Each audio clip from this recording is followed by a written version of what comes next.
It's a very historical time for Hawaii. I think the whole nation is looking at us. It would be disastrous. It would be disastrous to have our government actually be a participant in the discriminatory process. Now I feel like I have to, where I was not speaking up before, I need to speak up.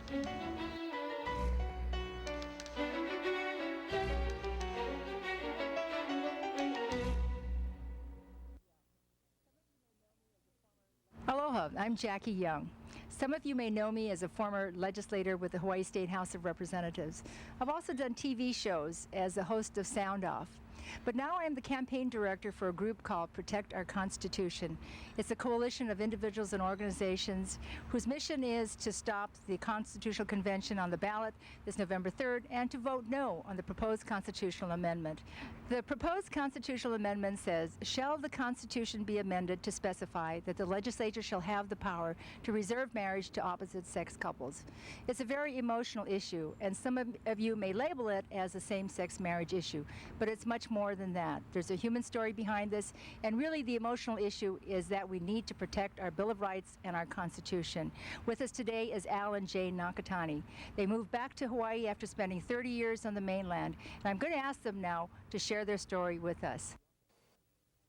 Alexander and Jane Nakatani grew up in Hawaii, married on the mainland, and raised 3 sons in California. On the surface, a picture-perfect family. The reality, tragic, heartbreaking. Son Greg was shot to death in a fast food parking lot. Son Glenn died of AIDS. So did their son Guy. They were all in their 20s. Before he died, Guy spoke to thousands of young people, educating about AIDS and about life. Today, Al and Jane are sharing their lessons of life and death, difficult lessons learned firsthand. Their story is told in the book, Honor Thy Children, and they're courageously speaking out, personally and frankly, to anyone willing to listen and to learn. I will relate our story to some of the events that are taking place here in Hawaii at this very moment. And the story is important, ladies and gentlemen, because it's also a story about you. Al and Jane, what made you return to Hawaii? Oh, a number of reasons, really. I suppose one of the things that happened to us, I think people that are familiar with our story, is that between 1986 and 1994, we lost all 3 of our sons. We only had three boys. And so those experiences, which we had to endure for those 8 years, somewhat for me personally, a growing disenchantment with life on the mainland in California. Also, the fact that our boys, we decided to bury our boys here on Maui. And then I just wanted to be home. I've always considered myself to be a native son of Hawaii, if you want to call it. Well, you've been back in Hawaii now for 4 years. How has life been different for you from when you were in California?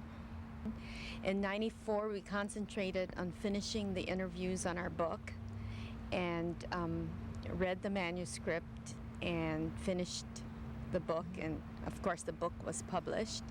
And since then we've been traveling back and forth to California wherever we get requests for us to speak to them. You know, I've heard you two speak on several occasions, and while this issue of the proposed constitutional amendment is one that will be on the ballot November 3rd, your message is really about what it means to the future of Hawaii's children, or maybe all children, but the future of Hawaii's children certainly. Could you tell us a little bit about that? Well, we would like to educate parents, grandparents, parents-to-be, to make it safe for all children so that they wouldn't be ostracized or denigrated, and would feel safe about coming to any adult for anything and everything. I think that a group that has particularly suffered that most people don't think about really are our young people, our children. And I think most of us as parents want to do the best for our kids, want to give the best. We want to spare them, if at all possible, of the difficulties that we personally have gone through or our parents have gone through. This issue that you referred to earlier, the referendum, is not only a demeaning message, obviously, to gay children. And, you know, we do have a particular interest in gay children because 2 of our children were gay. And because of the difficulties that they experienced and went through, it comes as kind of a natural outgrowth of our experience that we champion them. But in doing so, I began to realize that the quality of their life is also inherently locked into the quality of life of all children. In some ways, what people are trying to do here, it's challenging all of us to take a look at life here in Hawaii.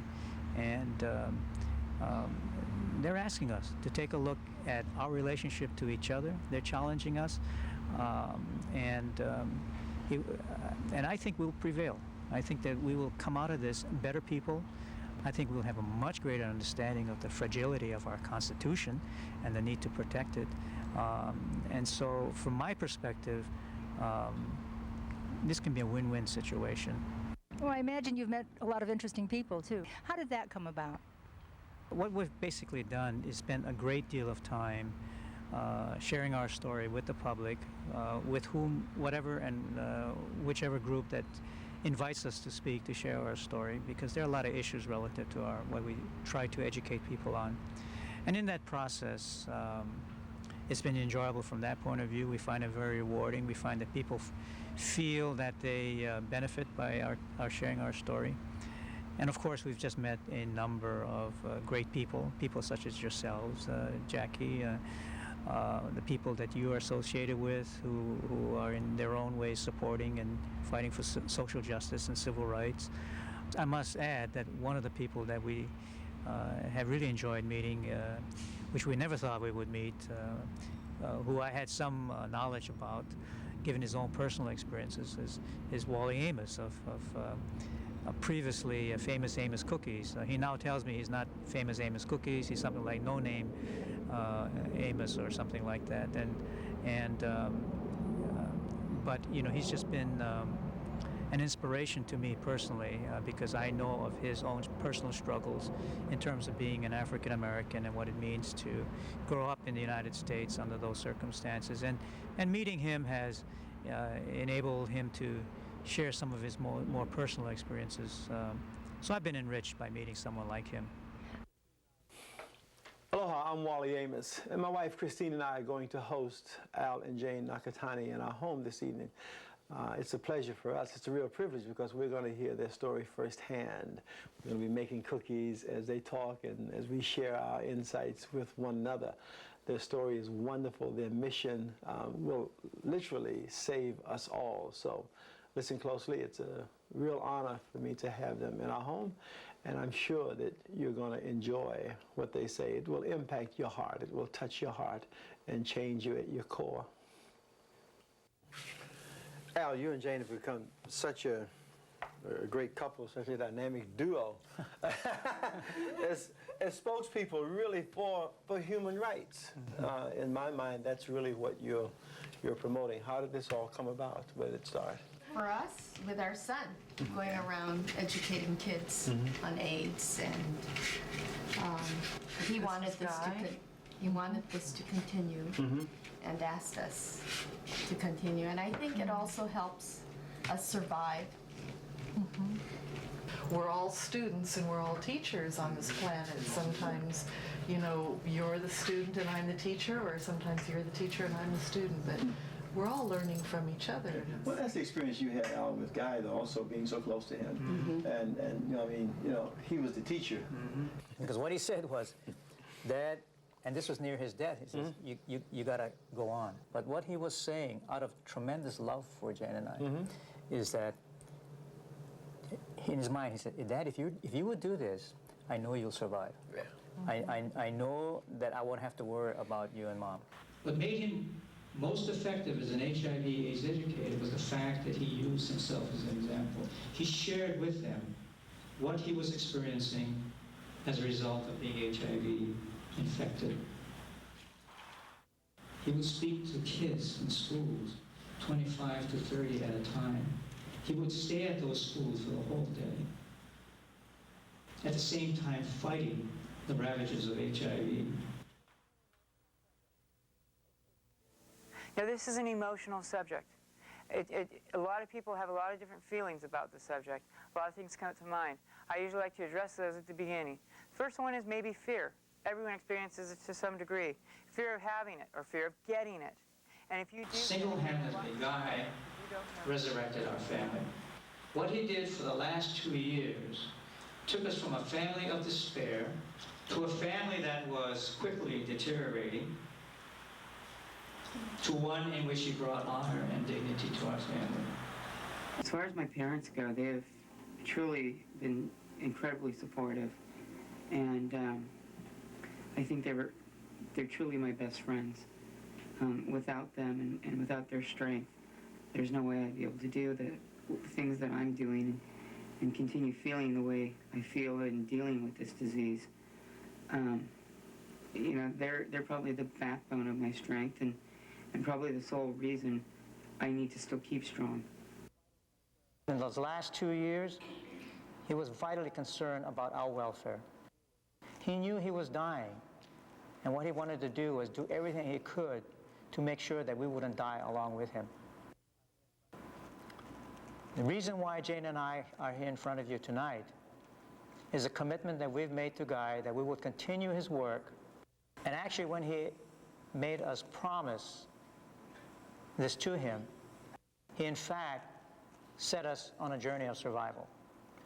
Because if I have to sit here in front of you and tell you my story, the shortcomings, the mistakes, all the issues that for a Japanese man and for a Japanese woman could easily be associated with shame, with dishonor, and disrespect. If I have to do that for as long as I'm asked to do it, then my sons are assured that we will survive. You know, for me, you guys are living a life of really high integrity because, you know, you're positively consistent in what you say, in what you think, and in what you do.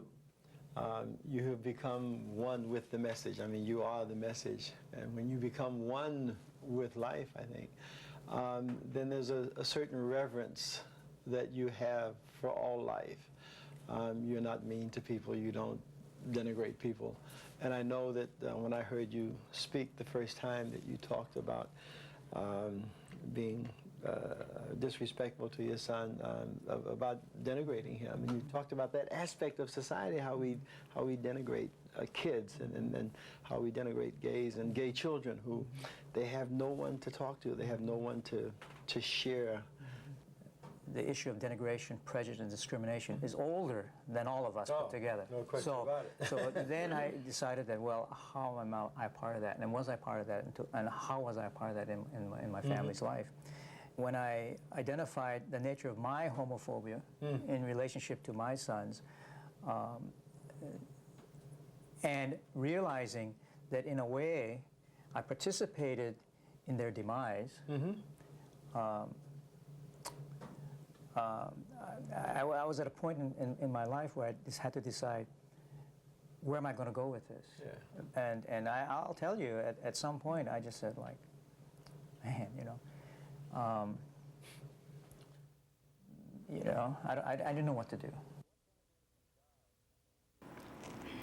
What denigration does, basically, and where it is most deadly, where it has the ultimate chance of killing off an individual, is when that process begins at a very early age. When that process begins in the life of a child. In the life of a child. There will always be homophobia. There will always be racism. There will always be genderism. The issue is not what are we going to do to overcome that. The issue is how are we going to keep our children safe so that they're mature enough, knowledgeable enough, old enough to handle that denigration. Our sons were too young to deal with it. That's our plea. Jane, we've heard a lot from Al, his perspective on children and how he expects this work to affect children and to benefit children. And I think it would be neat if we could hear your perspective on that. My thing is to build a child's self-esteem to a point where no one can hurt the child. Absolutely. And for communication to take place with whomever, so that a child can be safe, especially with his or her parents. And the big thing is that anyone would like to hear for someone to say it's okay to be whomever and whatever they are. And so if we have a vote for this no for CONCON, it's a big okay to anybody. Absolutely. To say it's okay. It's darn right. Because who you are is the greatest thing in the world. Exactly. In our case, 2 of our 3 sons grew up gay, and for a long time, they paid the price of being only conditionally loved, terribly misunderstood, emotionally ostracized, and ultimately left to their own devices to survive a world that for the most part is intolerant. It is children who promote and perpetuate messages of intolerance and separation. Children who have come under the influence of adults that perpetuate their philosophy of separation and intolerance. We as adults should not promote and perpetuate this war between children. Children should not be taught to hate and exclude each other simply on the basis of their differences. We believe the people of Hawaii to be fundamentally loving people.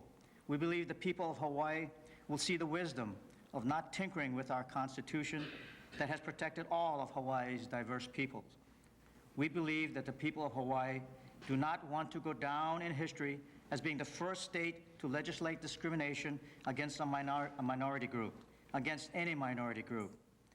Yeah, you got an incredibly powerful mission, and that's really to sensitize the human race, you know, to sensitize them to love and respect, because that's how you overcome denigration, just by being loving and by being more accepting of one another. And it's interesting how you guys have been placed in that position, you know. I always look at situations like this, though, and you just see that good really does come from everything, and that there is a purpose for everything. I mean, every life has a meaning. Every life makes some contribution to the whole, and you are living proof of that.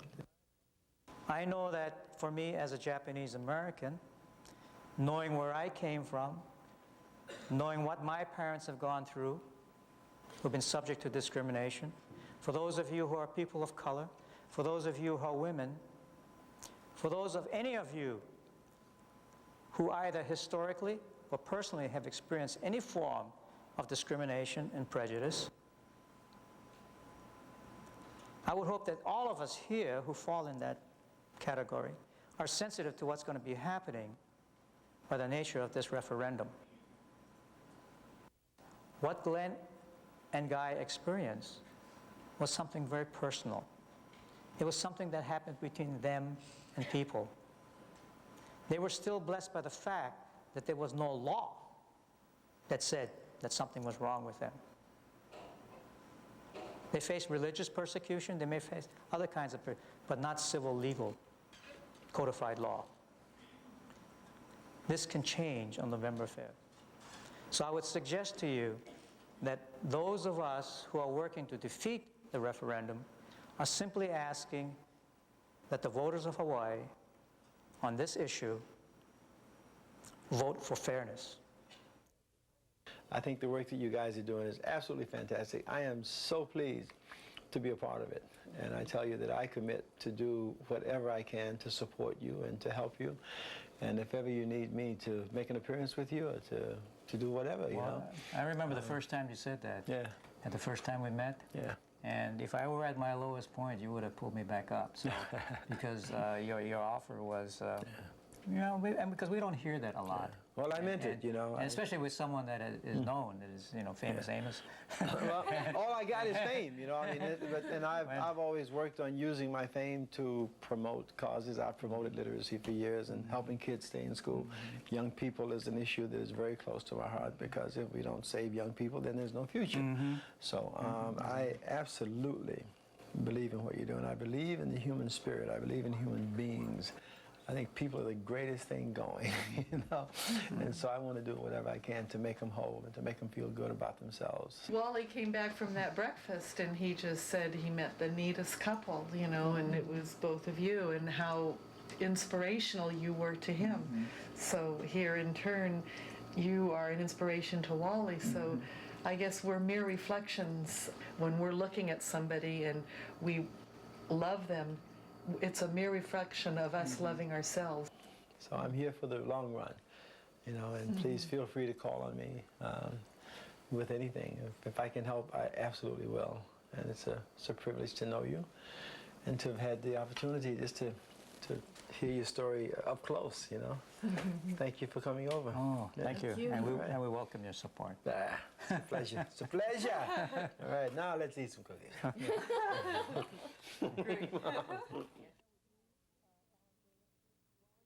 I know with you, Alan, Jane, Wally and Christine have not really been involved in political issues before. What sets this one apart from all of the others?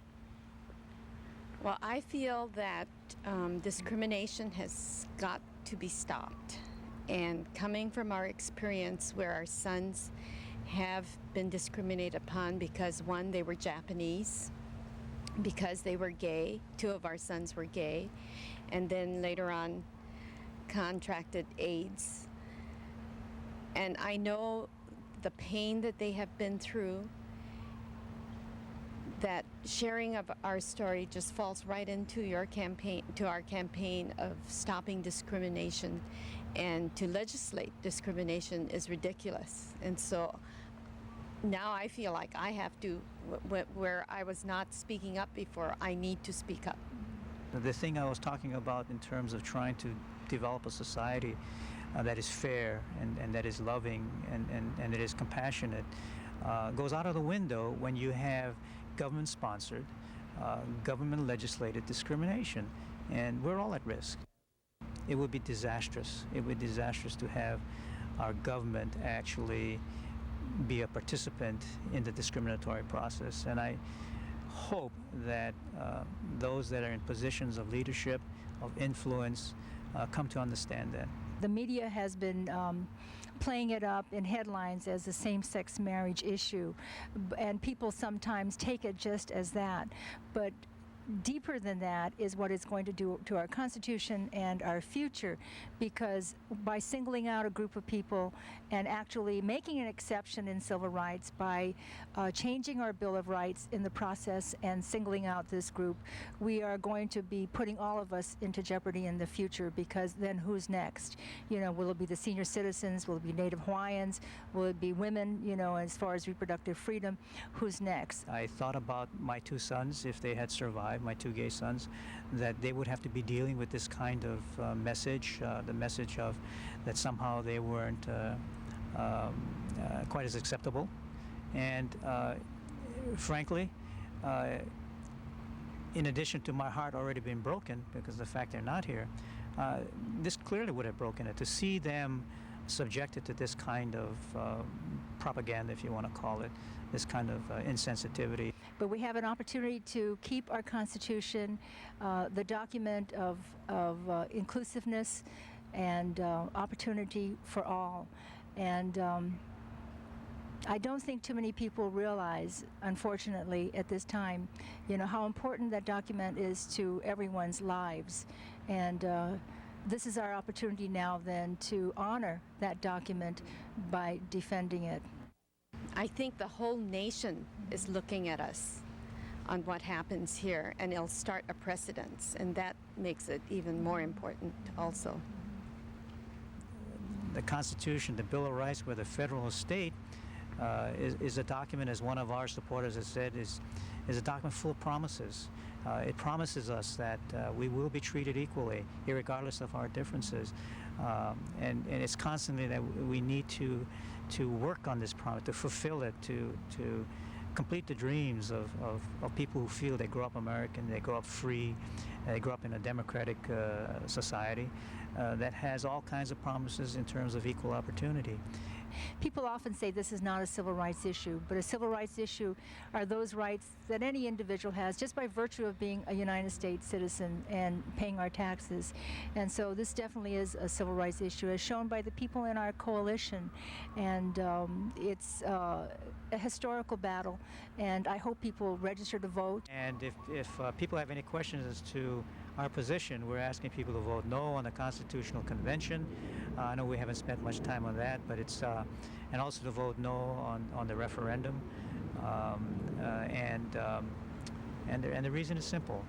We want to increase the quality, improve the quality of life for all our people. We want to protect our Constitution, and we want to demonstrate that Hawaii can be a leader in the 50 states that our United States comprised of. We're the first to be going to be looked at, and we need to set the moral example for the rest of the country. We've been talking about a political issue that will be on the November 3rd ballot. The first is the Constitutional Convention question. We ask that you vote no on this question. The second is the proposed constitutional amendment, and we ask also that you vote no. Thank you for joining us. Aloha. Not once in the entire history of the United States has a state legislature amended the Constitution in order to deprive a single group of citizens of a right the courts say is already theirs. But now the Hawaii State Legislature is asking for this power to overrule the Supreme Court in order to do just that. If they succeed, who's next? Protect our Constitution. Protect yourself. Vote no on November 3rd. The proposed constitutional amendment is a very emotional issue, and some people think that by voting yes or no on it, you're voting yes or no on same-sex marriage. But the issue is much deeper than that, because the process would be to actually give the legislature the power to overturn the Supreme Court on a constitutional issue. This is unprecedented. The legislature would have to go into the Bill of Rights and actually single out a group of people, and this time an unpopular minority of gays and lesbians, and make an exception to our civil rights. Many people find this, as our coalition does, reprehensible, and not only reprehensible but dangerous, a very dangerous precedent.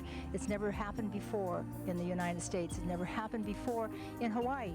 You know, we've had a wonderful constitution that's a document of inclusion and a document of compassion and a document of aloha for all, and we need to keep it that way.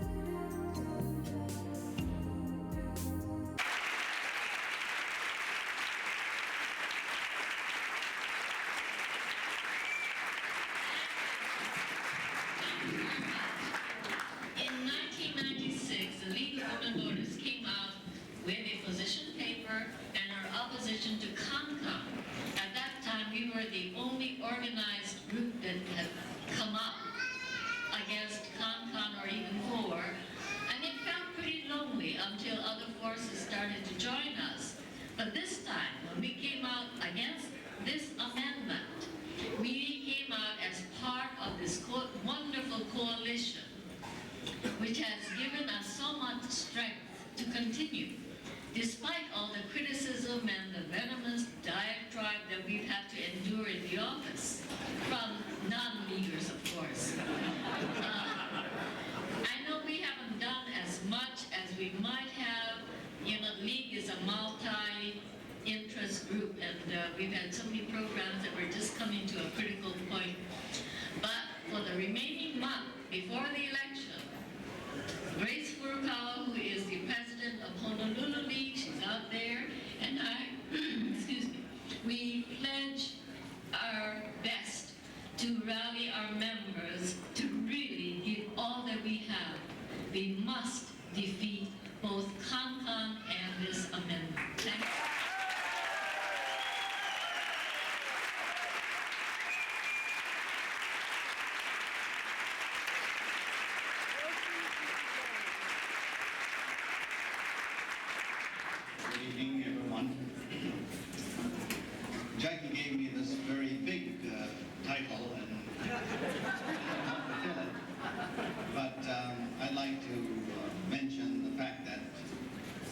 every little bit counts, and so even my small voice might be of some help. And I'm of that age where I experienced the trauma of World War II. When the war broke out in 1941, I was a student at the University of Hawaii, and we volunteered to serve our country, but we were kicked out, you know, in about a month because we were Japanese, and of course that still sticks with us. But besides that, my dad, being an alien, was taken in as a potentially dangerous enemy alien and sent to Santa Fe in Mexico. And so I experienced things like that, and I felt it was very unfair. So to me, this is really a matter of fairness. As Americans, I feel that we should be fair to everyone. And so I'm very happy that I am one of this body of people who are trying to work just a little bit more to make our cause a reality. And so we've been telling people to vote no. And I hope you will also.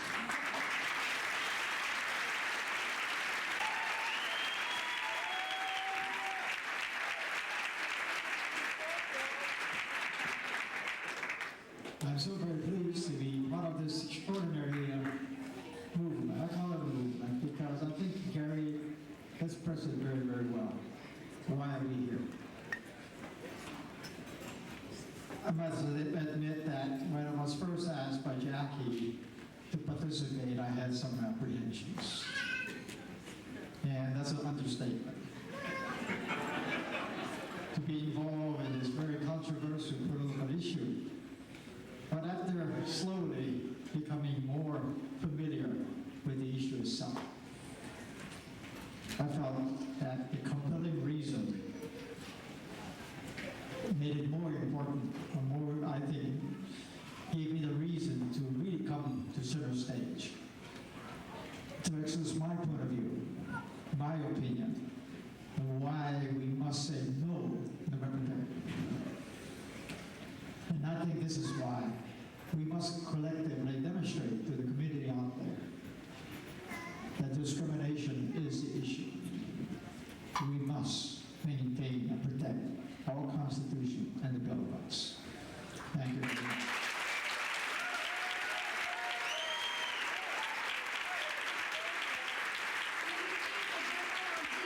I'm proud to live in this great free country, and I'm proud of our commitment to free speech, and I'm proud of our country's commitment to protecting the rights of its citizens to work and live free from bigotry and violence.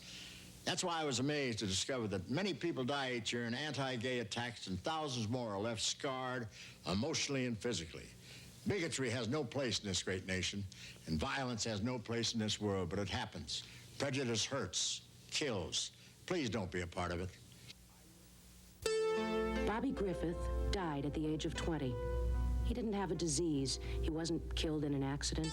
He wasn't involved in gang violence or drugs. Bobby Griffith killed himself because he was gay. Bobby was raised to believe that homosexuals are perverted people who threaten the well-being of the community and that they should be doomed to eternal damnation. When his pastor said it to the congregation, he heard his own mother say, "Amen." So Bobby Griffith jumped to his death from a freeway overpass into the path of an oncoming truck. Bobby Griffith's mother is a good Christian woman. She didn't mean for her son to die so tragically. But like so many others, she allowed herself to believe the bigotry that led to her young son's death. Love and support your gay and lesbian children. That's what Mary Griffith would do if only she and Bobby could start over.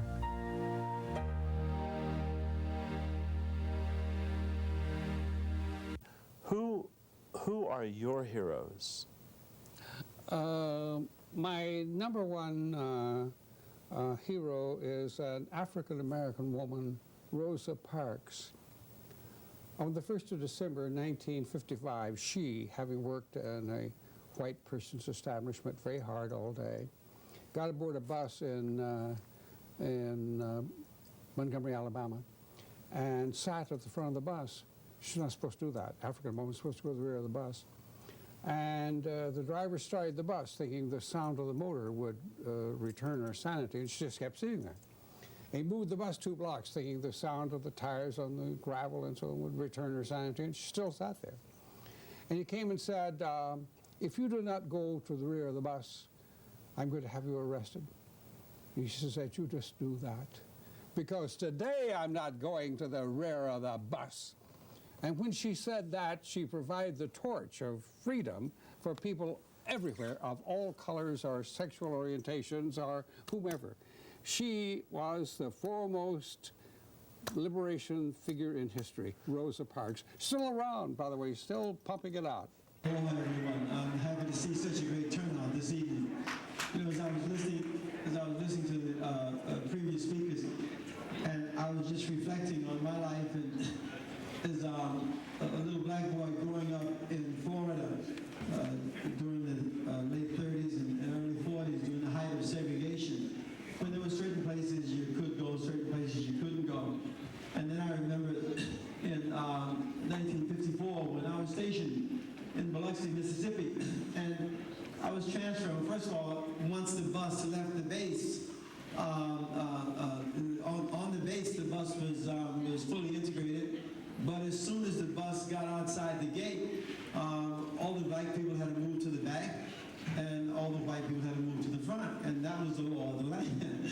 And I remember I was so happy when I was finally transferred from Biloxi, and I was getting ready to come to Hawaii. And I went home to New York for a couple of days leave.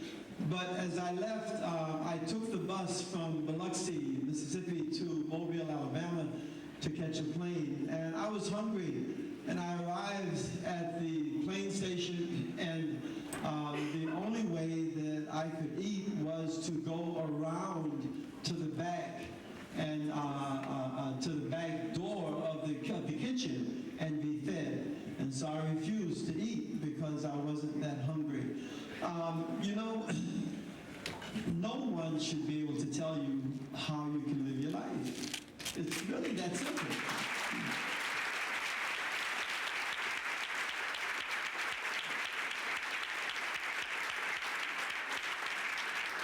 And that's really what's attempting to be done here in Hawaii by changing the Constitution. The Constitution is fine the way it is now. It gives you the right to do whatever you want to do.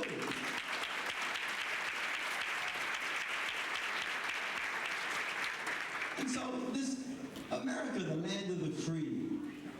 I mean, America, the land of the free. What does it mean to be free? It's not just for some of the people, it's for all of the people.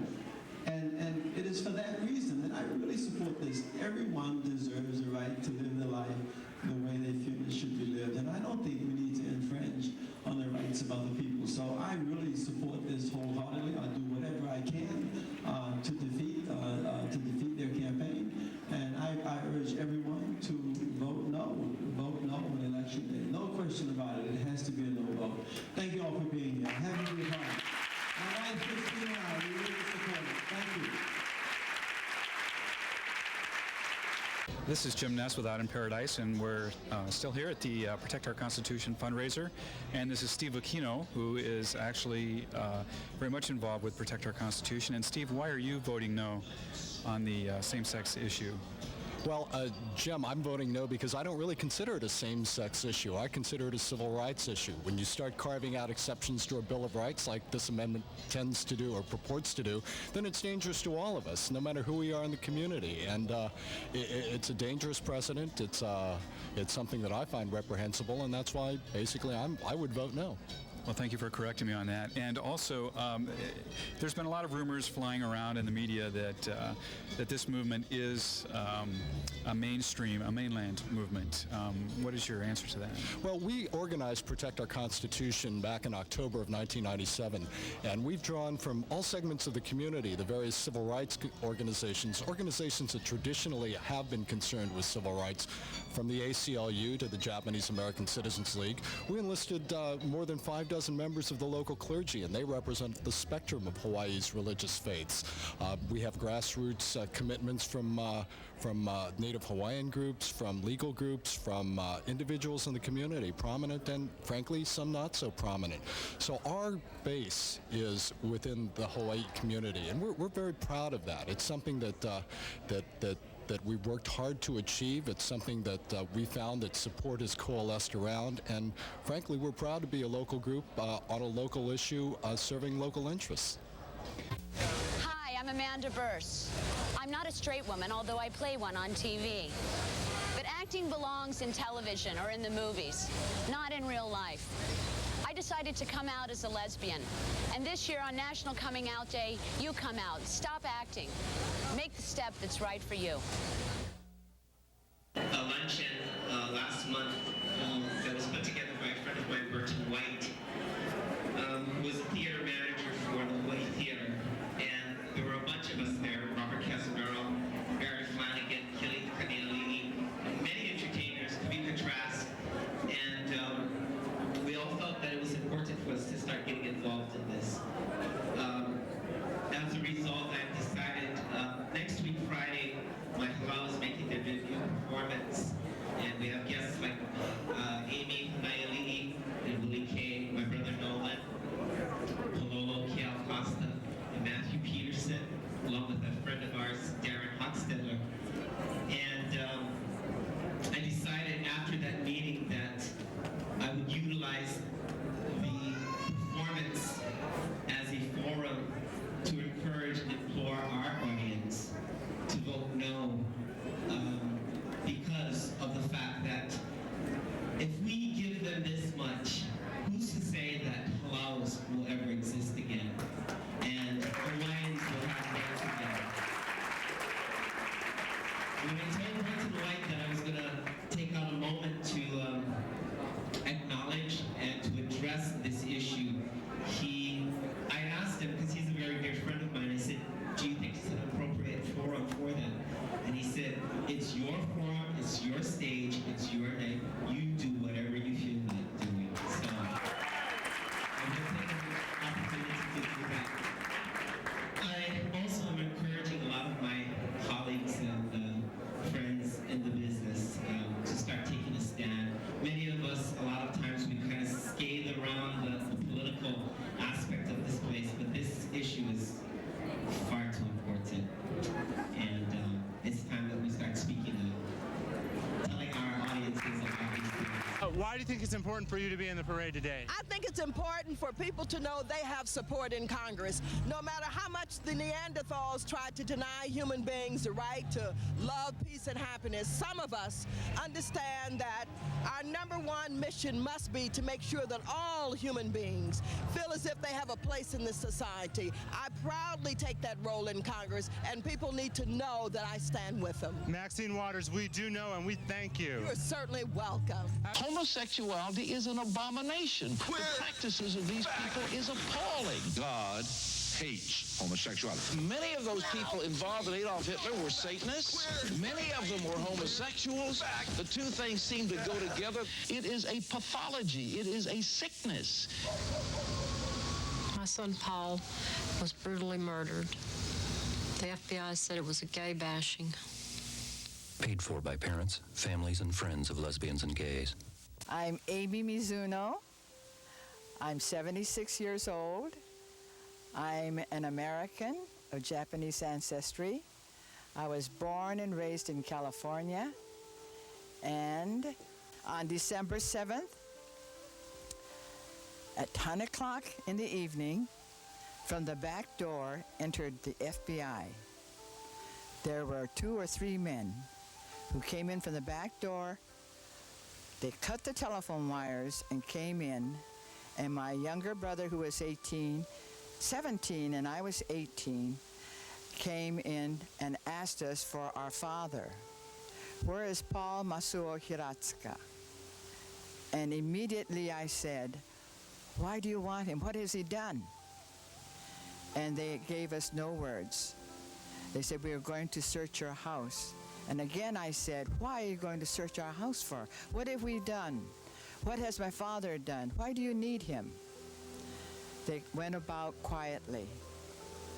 The only thing that they took down from their search was a picture of our Admiral uncle, who was in the Japanese Navy. So we didn't say anything about that. They came back, and in short order, they decided that they were going to take us to the police station. And since then, my brother and I, we laughingly call it being taken as hostage. But truly, that was what happened, because we had no rights at that time. They didn't ask for our permission, but they took us down to the police station until 4:30 that next morning. And then, at that time, we heard over the radio that our father was taken in. 3 months later, we found out what had happened to them. My father had gone on a business trip. My mother had gone for a Christmas shopping. The morning of December 7th, he said that he was taken and she was taken to the sitting county jail. And she was released, but he was never released. We didn't know for 3 months after that where he was. Now remember, I'm an American citizen. And my mother came home and we had no idea where Daddy was. But subsequently we found out that he was taken to what they called the Dangerous Enemy Alien Camp in Fort Missoula, Montana. Within the next 4 months, we were gone. We were taken without our permission. We had to leave our home where we grew up. We left for Tulare Fairgrounds. We slept in evacuated horse stalls, and we were there temporarily because I think they weren't ready for us. So they had to quickly fix the permanent place, which was in Gila, Arizona, where we were taken on the bus. The blinds were pulled down so no one could see us, and we couldn't see out either. We arrived there. Compared to the other people who were taken in, and that was 120,000 Japanese Americans and their respective parents and family, all along the coast from California to Portland, Oregon, and Washington. So we just stayed there barely a year. There was a guard station, and he walked around as a sentry. We were barricaded inside, and there were some 80 barracks at the time. We could not go out. And so that our living in this so-called internment camp was short-lived because Daddy was released. We think that he was released because they must have felt that wrong was being done. The U.S. government thought so. So he was not able to come to our camp to live with us. So he had to figure out a way in which he could get us out. So within a year, we were out.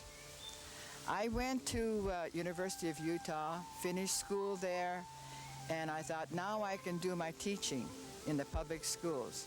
No, I couldn't. I had to be voted upon by the Board of Education.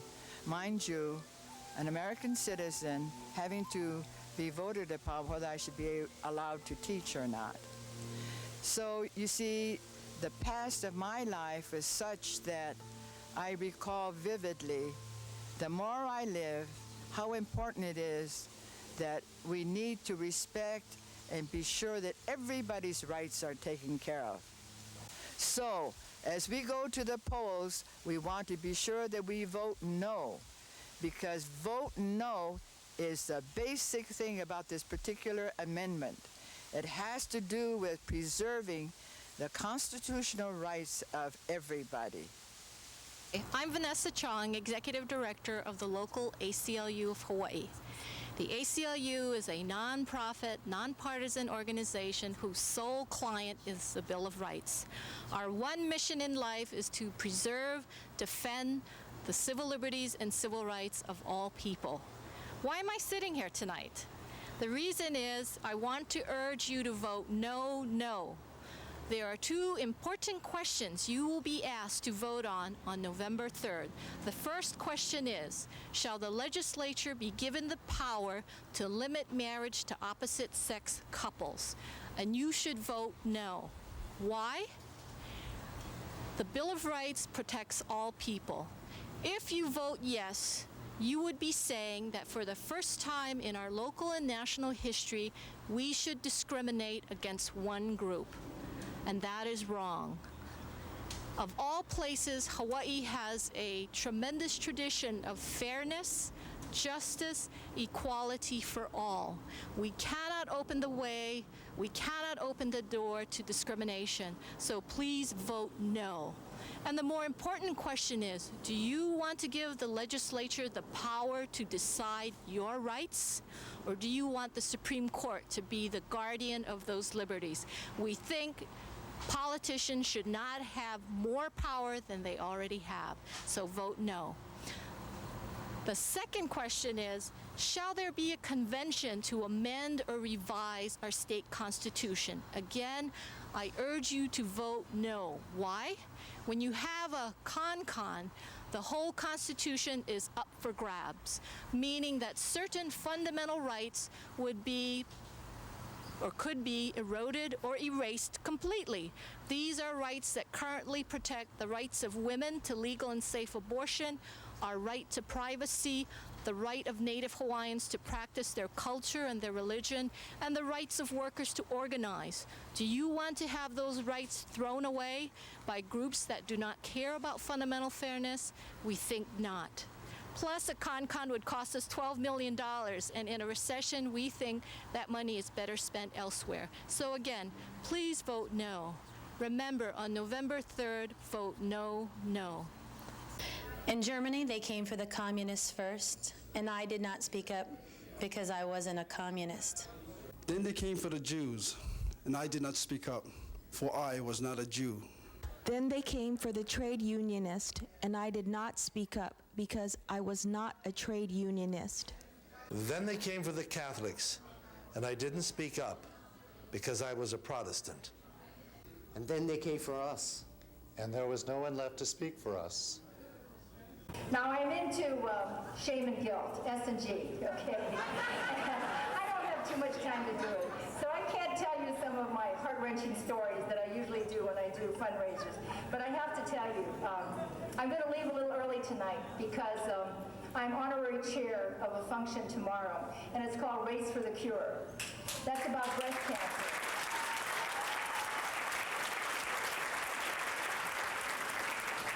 You may or may not know it, but it seems to be, I'm pretty open about it, is I have breast cancer. So I'm the honorary chair for the survivors tomorrow at the Race for the Cure. It's at Restaurant Row. If any of you want to get up early, it's 6:30 in the morning. It's a 5K race walk for breast cancer cure. I got diagnosed in February. This was a month after Human Rights Campaign asked me if I would be the campaign director. I don't think I hesitated more than a few seconds because I've always, in my life, fashioned my life of a philosophy that when you go out on a limb, that's where you find the fruit of life.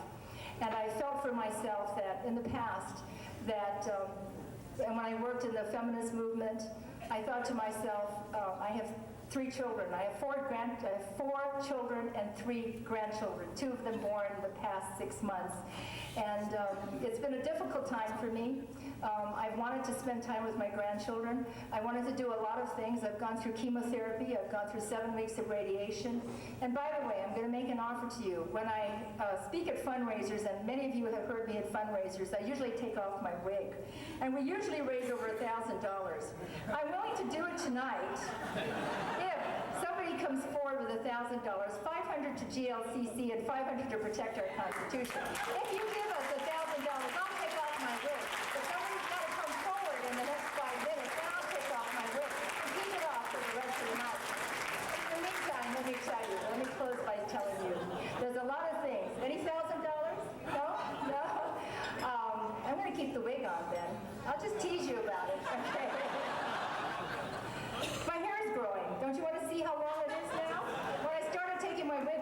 was just eggshell bald. They thought I was an alien from outer space, you know. I can empathize with balding men. And then I went to looking like I was a Buddhist monk. Yeah, I was past that. Now they tell me if I put studs up my ear and a tattoo in my cheek, I'll look really trendy. Aren't you interested? Is there $1,000 out there? 500 to GLCC, 500 to us? Okay.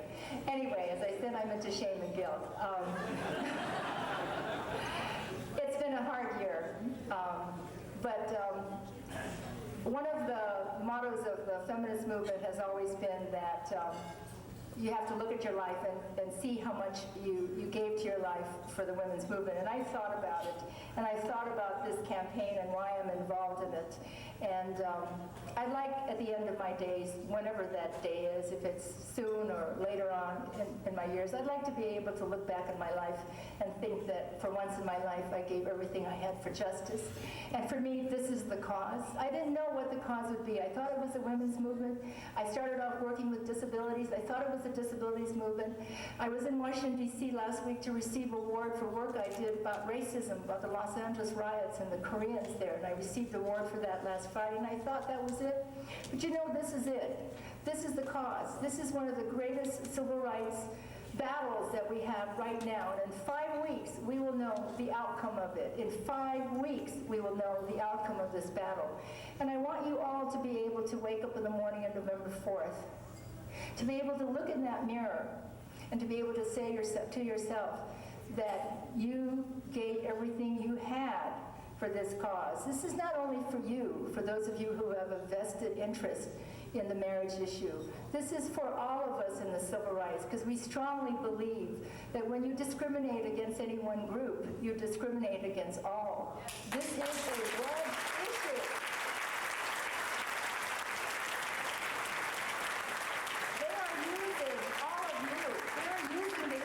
Same-sex marriage to open up the Bill of Rights and to start the erosion of our Bill of Rights. Next will be the repeal of abortion laws. After that, it will be terminally ill. After that, it might be Native Hawaiian rights. So don't think this is only an issue about same-sex marriage. It's more than that. This is one of the biggest battles this is the biggest battle that Hawaii has to face. It's our state constitution that we're talking about. I am prepared, and I am prepared to give the rest of my 5 weeks to this campaign as I have the last few months. And I have to tell you, even though I've lost my hair, I've lost some of my energy, I have not lost my passion for this cause. I want you all to be able to get up in the morning on November 4th. I want you to look in the mirror, and I want you to say to yourself that you did it, that you personally gave all you could give for this election November 3rd. Remember that. Where are you going to be on November 4th? What are you going to look like when you look in that mirror? Are you going to be able to say you really gave everything you have for it? Because believe me, a lot of people are. Thank you very much. No